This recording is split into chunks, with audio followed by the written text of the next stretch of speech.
Hablamos del plan de empleo de Gandía para 2013. Mañana jueves está prevista una nueva reunión de la permanente del Consejo Económico y Social de Gandía, donde partidos políticos, sindicatos y empresarios seguirán avanzando en la configuración final de este nuevo proyecto que va a tener una dotación económica de 2,5 millones de euros.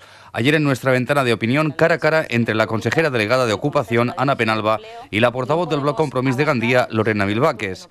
La edil nacionalista avanzaba algunas de las ideas que va a proponer el Bloc para mejorar este plan, que en esencia van encaminadas a dotar de mayores subvenciones a las empresas de nueva creación y a demandar a la Generalitat y al Gobierno del Estado que se impliquen con dotaciones económicas en el plan de empleo de la ciudad. Jo sé que ho hem discutit moltíssimes vegades. En este nou pla del 2013 es va aportar la possibilitat de que tant la Generalitat Valenciana com la Diputació entraren també en sendos plans d'ocupació que ajudaren a complementar aquest pla d'ocupació que des de Gandia anàvem a llançar, però del de la Generalitat Valenciana nunca més se supo d'aquest pla.